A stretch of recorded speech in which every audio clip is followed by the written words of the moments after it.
আসসালামু আলাইকুম। সংবাদে আপনাদের সবাইকে স্বাগতম জানাচ্ছি আমি নুসরাত। শুরুতেই সংবাদ শিরোনাম। শুরুতে জানিয়ে দিব, এবার কি ফিলিস্তিনি রাষ্ট্র গঠন হবে? এরপর জানিয়ে দিব, হঠাৎ কেন আফগান সীমান্তে হামলা চালালো পাকিস্তান। আরও জানিয়ে দিব, গাজায় নিশ্চিহ্ন মসজিদ, ধ্বংসস্তূপ থেকেই ভেসে আসছে আজান। এদিকে মক্কায় বিপুল স্বর্ণখনি আবিষ্কার, বিশ্ববাজারে নতুন সম্ভাবনার ইঙ্গিত। সর্বশেষ খবর জানিয়ে দিব, ভারতের মুসলিম জনসংখ্যা নিয়ে বিতর্কিত মন্তব্য অমিত শাহের। এতক্ষণ শুনছিলেন সংবাদ শিরোনাম, এবার বিস্তারিত।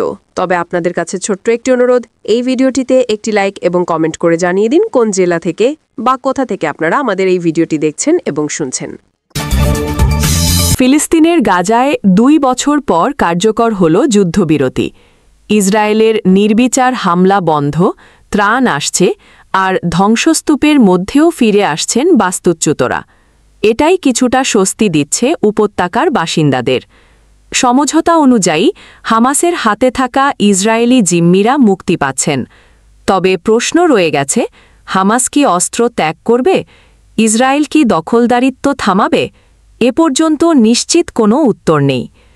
ইসরায়েল ও হামাসের মধ্যে শান্তি চুক্তির প্রথম ধাপ সম্পন্ন হলেও দ্বিতীয় ধাপের আলোচনা এখনও শুরু হয়নি। ট্রাম্পের 20 দফা পরিকল্পনায় ফিলিস্তিনিকে স্বাধীন রাষ্ট্র হিসেবে স্বীকৃতি দেওয়ার বিষয়টি ঝুঁকির মধ্যে রয়েছে। আলহামদুলিল্লাহ, যুদ্ধবিরতির ফলে গাজায় আশা জেগেছে। কিন্তু স্বাধীন ফিলিস্তিন ছাড়া পুরো শান্তি স্থায়ী হবে না। উপসাগরীয় দেশগুলোর সঙ্গে নতুন অর্থনৈতিক সম্পর্ক ও পুনর্গঠন আশা তৈরি করছে। তবে চ্যালেঞ্জগুলো এখনও অনেক। আফগানিস্তান ও পাকিস্তানের মধ্যে আবারও তীব্র উত্তেজনা ছড়িয়েছে সীমান্ত জুড়ে। শনিবার আফগান প্রতিরক্ষা মন্ত্রণালয় জানিয়েছে, পাকিস্তানের সামরিক অবস্থানগুলোর ওপর তারা পাল্টা হামলা চালিয়েছে। কাবুল জানায়, পাকিস্তানের সীমান্ত লঙ্ঘন ও আফগান ভূখণ্ডে গোলাবর্ষণের জবাব হিসেবেই এই অভিযান করা হয়েছে। আফগান বাহিনী দাবি করেছে, পাকিস্তানি সেনাদের বেশ কয়েকটি পোস্ট ধ্বংস করা হয়েছে এবং সীমান্তের কিছু অবস্থান তারা দখল করেছে। সংঘর্ষ হয়েছে পাক আফগান সীমান্তের পাকতিয়া, খোস্ত, হেলমান্দ ও নানগারহার প্রদেশে। তালেবান সূত্রের তথ্য অনুযায়ী এসব সংঘর্ষে পাকিস্তানের ডজনের বেশি সেনা নিহত বা আহত হয়েছেন। আফগান বাহিনী নিয়ন্ত্রণে নিয়েছে ভারী অস্ত্র ও সামরিক যানবাহন। তবে পাকিস্তান পক্ষ থেকে এখনও কোনো আনুষ্ঠানিক প্রতিক্রিয়া পাওয়া যায়নি। গাজার প্রায় সব মসজিদ এখন ধ্বংসস্তূপে পরিণত। ইসরায়েলের টানা হামলায় ঐতিহাসিক স্থাপত্য, মিনার ও নামাজের স্থানগুলো মাটির সঙ্গে মিশে গেছে। তবুও ধ্বংসস্তূপের মাঝেই আজান দেন মুয়াজ্জিনরা, নামাজ পড়ছেন ফিলিস্তিনিরা। সুজাইয়া এলাকার 62 বছর বয়সী আবু খালেদ আল নাজ্জার বলেন, আমার বাবার কণ্ঠস্বর চেনার আগেই আমি মুয়াজ্জিনের কণ্ঠ চিনতাম। 50 বছর ধরে এখানে নামাজ পড়েছি।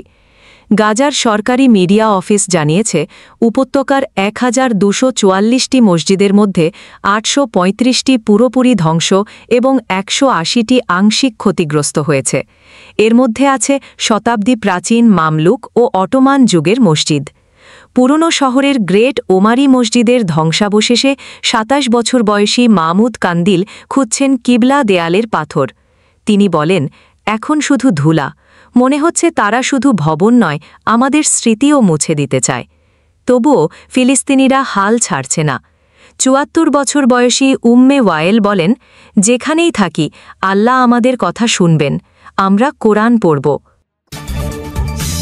সৌদি আরবের মক্কা অঞ্চলে বিপুল পরিমাণ স্বর্ণের খনি আবিষ্কারের ঘোষণা দিয়েছে দেশটির কর্তৃপক্ষ। এই নতুন খনি মানসুরা মাসারাহ স্বর্ণখনির দক্ষিণে অবস্থিত এবং আবিষ্কারের ফলে সৌদি আরবের স্বর্ণ খনন খাত আরও বিস্তৃত হওয়ার সম্ভাবনা তৈরি হয়েছে। পাকিস্তান ভিত্তিক সংবাদ মাধ্যম দ্য নিউজ ইন্টারন্যাশনাল শুক্রবার এই খবর প্রকাশ করেছে।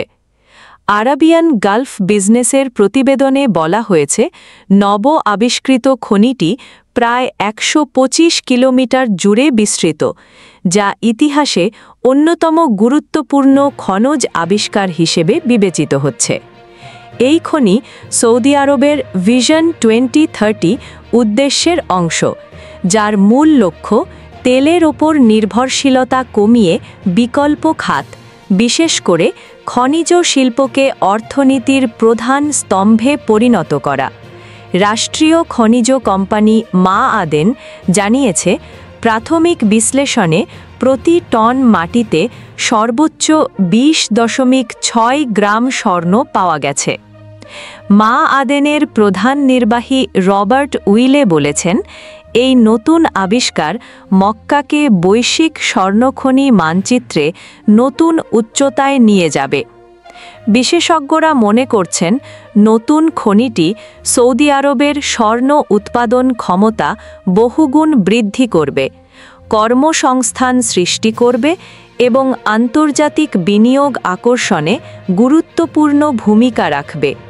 ধারণা করা হচ্ছে এটি বৈশ্বিক স্বর্ণ বাজারকেও প্রভাবিত করবে, যেখানে বর্তমানে প্রতি 10 গ্রাম স্বর্ণের দাম $1,115 বেশি। ভারতের কেন্দ্রীয় স্বরাষ্ট্রমন্ত্রী অমিত শাহ দাবি করেছেন, দেশটিতে মুসলিম জনসংখ্যা বৃদ্ধির মূল কারণ হল বাংলাদেশ ও পাকিস্তান থেকে অনুপ্রবেশ। শুক্রবার নয়াদিল্লিতে এক অনুষ্ঠানে বক্তৃতা দিতে গিয়ে শাহ বলেন, ভারতের ভোটাধিকার কেবল নাগরিকদেরই থাকা উচিত। শাহ আরও জানিয়েছেন, মুসলিম জনসংখ্যা বেড়েছে 24.6%, অন্যদিকে হিন্দু জনসংখ্যা কমেছে 4.5%।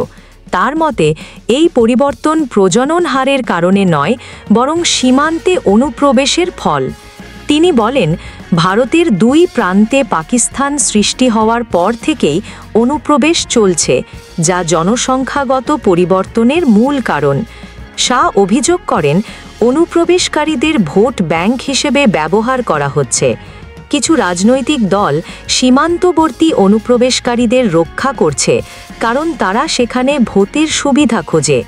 তিনি প্রশ্ন তুলেন, গুজরাট ও রাজস্থানেও সীমান্ত আছে, সেখানে কেন অনুপ্রবেশ হয় না, এবং বলেন, অনুপ্রবেশ কোনো রাজনৈতিক বিতর্ক নয়, এটি জাতীয় সমস্যা। শাহ আরও উদাহরণ দিয়েছেন, 2011 সালের জনগণনা অনুযায়ী আসামে মুসলিম জনসংখ্যা এক দশকে 29.6% বেড়েছে। পশ্চিমবঙ্গের কিছু জেলায় বৃদ্ধির হার 40% এবং সীমান্তবর্তী এলাকায় তা 70% পর্যন্ত পৌঁছেছে। এছাড়া ঝাড়খণ্ডে আদিবাসী জনসংখ্যা উল্লেখযোগ্যভাবে কমেছে এবং তার মূল কারণও অনুপ্রবেশ। তিনি জোর দিয়ে বলেন, ভোটাধিকার কেবল নাগরিকদেরই থাকা উচিত।